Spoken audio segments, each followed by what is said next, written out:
7월 11일 토요일 새벽 예배 본문의 말씀은 신명기 23장 1절로 14절까지 말씀입니다. 신명기 23장 1절로 14절까지 말씀을 통해서 함께 은혜를 나누도록 하겠습니다. 자, 23장에서는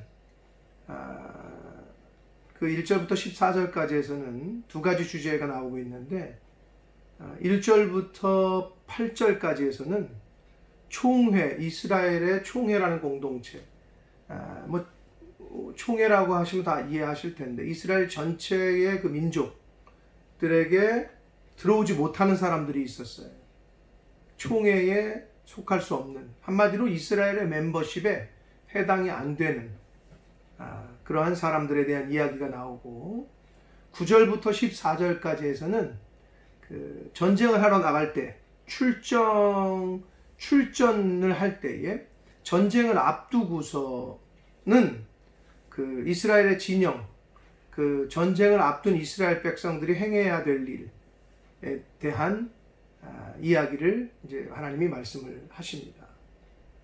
그래서 먼저 총회, 이스라엘의 멤버십에 들지 못했던 사람들에 대한 이야기를 1절부터 하시는데, 자, 1절을 보시면 고환이 상한 자나 음경이 잘린 자는 여호와의 총회에 들어오지 못하리라 라고 말씀합니다. 한마디로 남자의 그 생식기에 그 문제가 있는 경우를 말하는데, 이것은 본인이 실수나 태어날 때부터의 문제가 된 자를 말하는 것이 아니고, 그 당시에 그 가나안 지역과 그 근동 지역에서 이방 신을 섬길 때, 우상을 섬길 때에 이방 그 종교 의식이었어요. 이방 신의 종교 의식을 따라서 본인이 그 자신의 생식기를 그 못 쓰게 했을 경우에, 그럴 경우는 하나님이 허락하신 그 신체를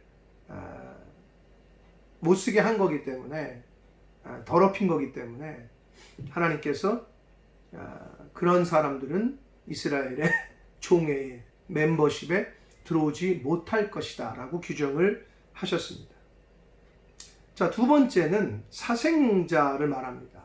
사생자는 여호와의 총회에 들어오지 못하리니 10대, 10대가 지난 후손까지. 근데 이것은 그 영원히 들어오지 못한다는 말씀을 하십니다. 여호와의 총회에 들어오지 못할 것이다. 자, 그럼 여기서 사생아도 무슨 그렇게 되고 싶어서 태어난 게 아니잖아요. 그럼에도 불구하고 이 사생자는 곧 정당한 방법이 아닌 근친상간이나 정당한 방법이 아닌 자신의 인간의 욕구 때문에 해서 자녀가 생겼을 때에, 그건 부모의 그 죄악이 어떻게 보면 그 사생자 아들까지도 내려가는 것이죠. 그래서 상당히 중요합니다. 그래서 그런 부정한 방법으로 낳은 자녀는 하나님의 거룩한 자녀들의 모임인 이스라엘, 하나님의 택하신 백성들이라는 그 멤버십에, 총회에 들어오지 못한다. 즉 부정한 것이나 거룩하지 못한 것을 말합니다. 이건 제물을 바칠 때 제사의 방법에서도 온전하지 못한 거나 부정한 것은 하나님이 제물로 받지 않으셨던 것 같은 일맥상통합니다. 이스라엘 백성들, 하나님이 택하신 백성, 거룩한 하나님의 백성들의 멤버십에 들어오지 못하는 이유는 부정하거나 불결하거나 불완전하거나 이런 것을 상징적으로 말씀하고 있다고 보시면 됩니다. 자, 그리고 3절에서는 암몬 사람과 모압 사람은 여호와의 총회에 영원히 들어오지 못한다고 또 말씀을 하셔요.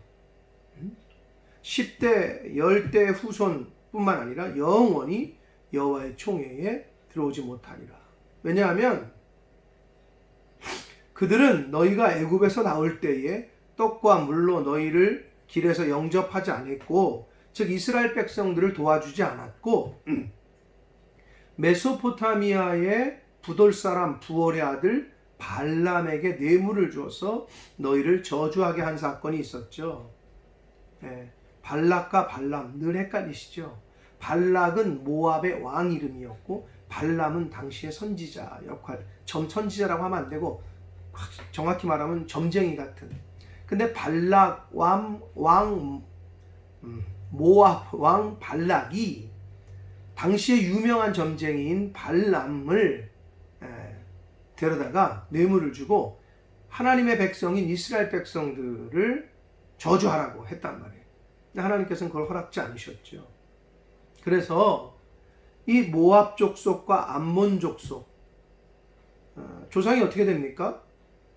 아브라함의 조카인 롯과 큰딸에게서 낳은 후손이 모압, 롯과 작은 딸에서 나온 후손이 암몬이었단 말이에요. 이렇게 근친상간의 족보에서 나온 후손들, 그것도 있지만 이스라엘 백성들을 도와주지 않고 오히려 저주하려고 했고 괴롭혔던, 그래서 그들은 영원히 이스라엘의 총회의 멤버십에 들어올 수 없다라고 하나님은 말씀을 하십니다.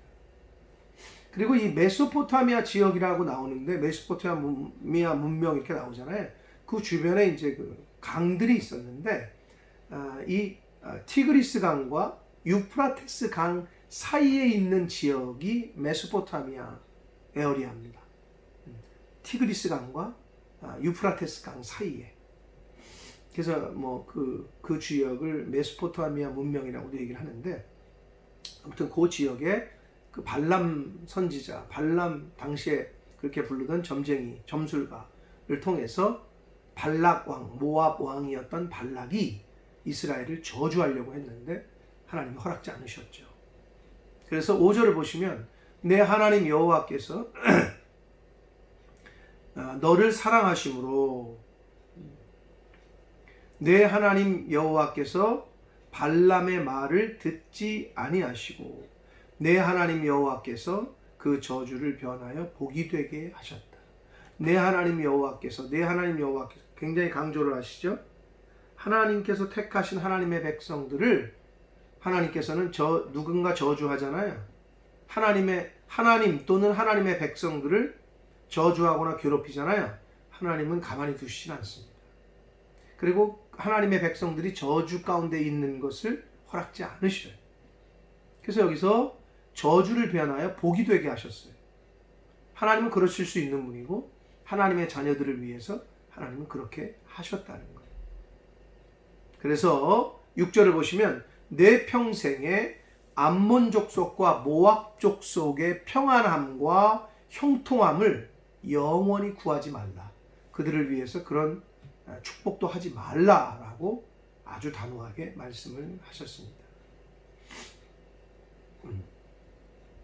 그리고 7절은 너는 이제 에돔 사람이 나오거든요.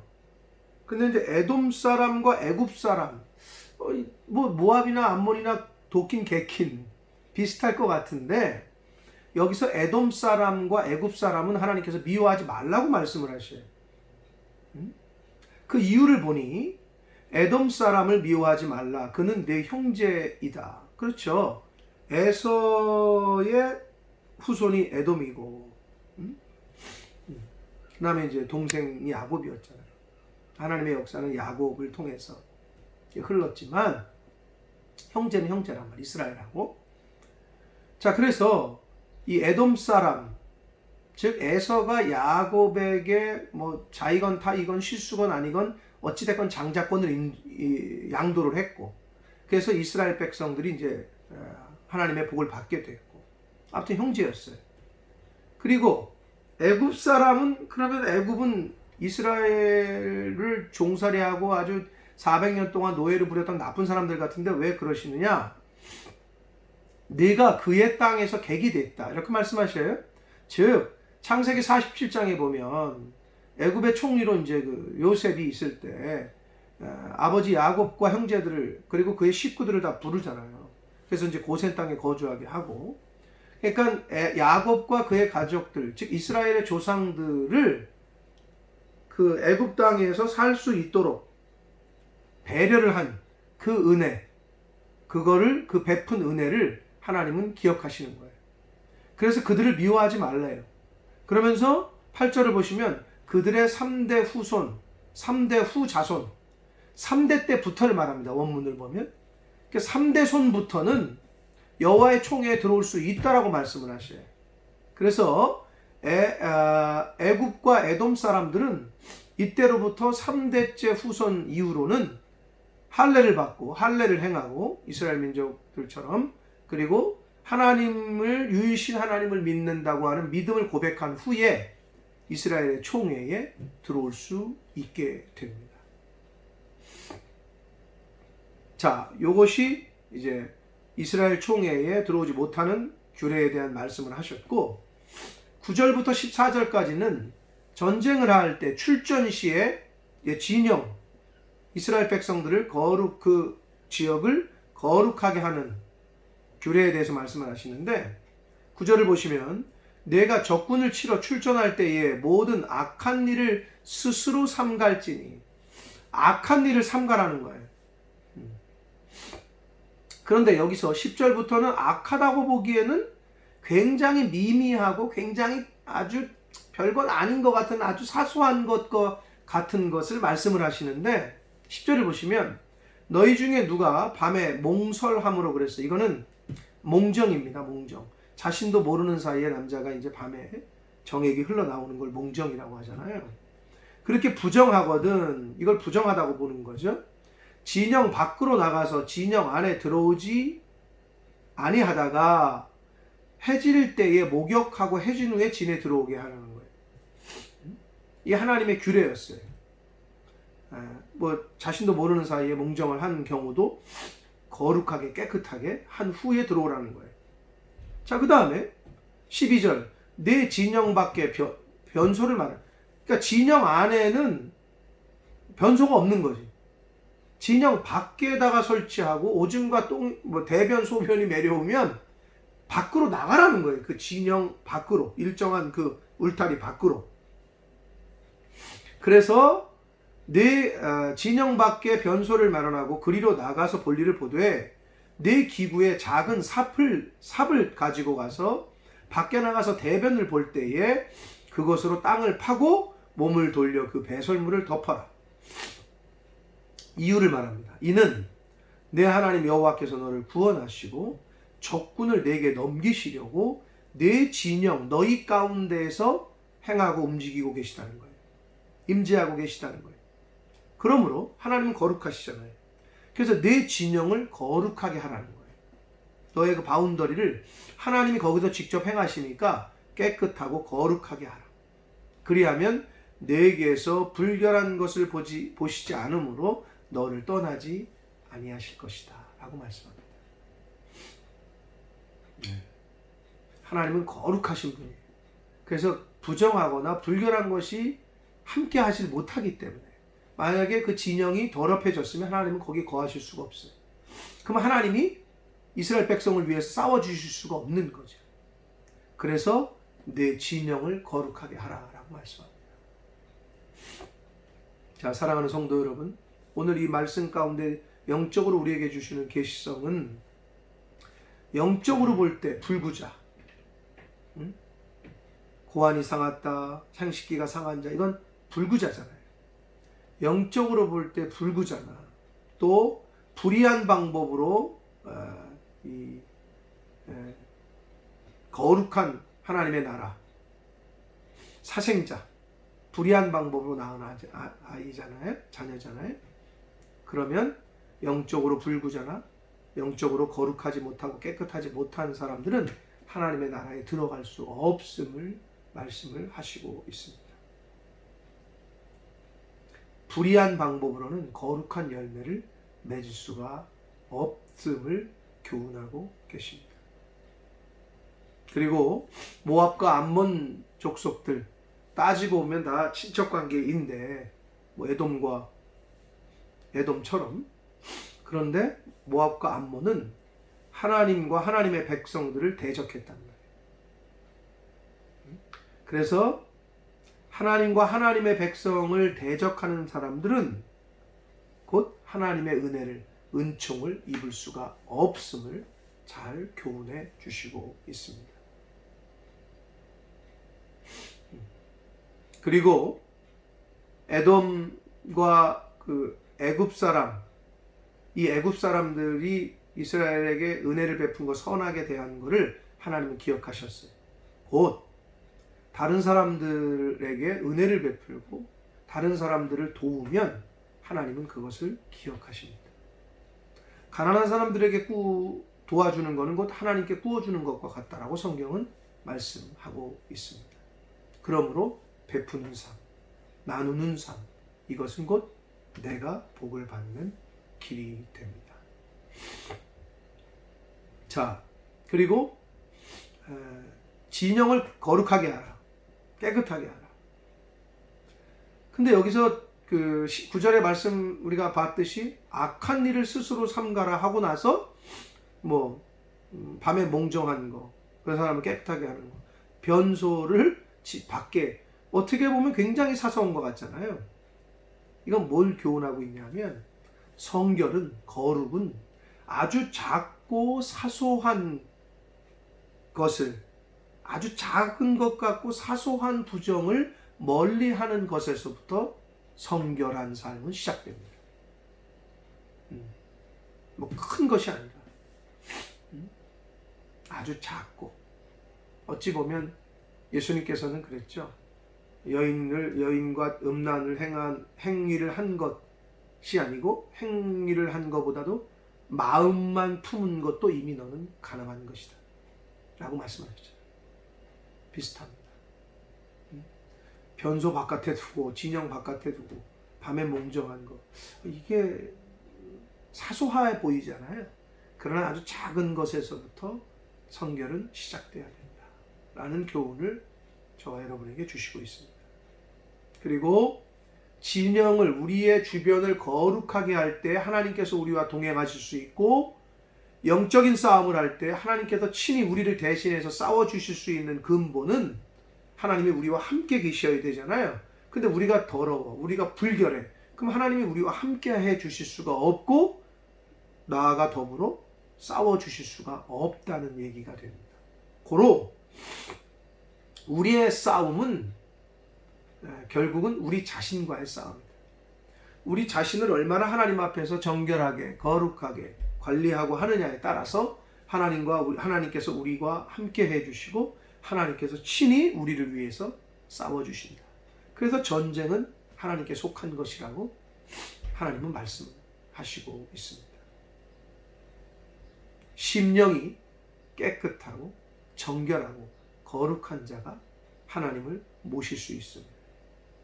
심령이 거룩하고 정결하고 정직한 사람 위에 하나님의 영이 임한다는 것을, 하나님께서 함께 해주신다는 것을 저와 여러분이 명심하여 오늘 하루도 정결하게 살려고, 거룩하게 살려고 힘쓰고 애쓰는 저와 여러분이 되기를 원하고, 과거에는 그렇지 못한 것들이 있다면 철저하게 회개하고 앞으로 남은 인생 가운데에는 정결하고 성결하게 거룩하게 생활해 나아가는 그러한 삶을 사는 저와 여러분이 되시기를, 꼭 우리 주변에 내 진영을 거룩하게 하라. 우리 주변을, 나부터 내가 거하는 가족, 내가 있는 사무실, 내가 있는 학교, 내 주변을 거룩하게 해서 하나님의 영이 함께 해주시는 임마누엘의 복을 받는 저와 여러분의 삶이 되기를 예수 그리스도 이름으로 축복합니다. 기도하겠습니다. 살아계신 하나님 아버지 감사합니다. 새날 주시고 생명 주시고 하나님의 말씀으로 하루를 시작하게 해주시니 아버지 감사합니다. 아버지, 오늘 말씀을 통하여 저희들에게 교훈하시고 깨닫게 하신 것, 각자에게 주시는 교훈과 또 깨닫게 하시는 은혜가 있는 줄 믿습니다. 아버지, 영적으로 불구자라 부정한 사람은 하나님의 나라에 들어갈 수 없음을 저희들 바로 깨닫게 하시고, 또 정결하고 깨끗하게 성결한 모습을 가꾸지 않으면 하나님께서 함께 하실 수 없고, 또 하나님께서 영적 전쟁을 하실 때 저희를 대신해서 싸워 주실 수 없음을 오늘 말씀을 통하여 교훈하셨습니다. 또 다른 사람을 긍휼히 여기고 은혜를 베푸면 하나님께서 그걸 잊지 않으시고 보상해 주신다는 것도 또한 말씀을 통해 저희가 깨닫습니다. 아버지, 그러한 삶을 살 수 있게 하여 주옵소서. 베풀고 나누는 삶을 살게 해주시고 내 진영을 거룩하게 하라. 이 말씀을 가슴에 새기고 내가 있는 곳, 그것이 가정이건 학교건 일터건 직장이건 어디든 간에 주변을 거룩하게 하고 성결하게 하여 하나님이 임마누엘로 함께 해주시는 그 은혜를 경험하며 누리며 살게 하여 주옵소서. 예수 그리스도 이름으로 축복하며 기도 올려옵나이다. 아멘.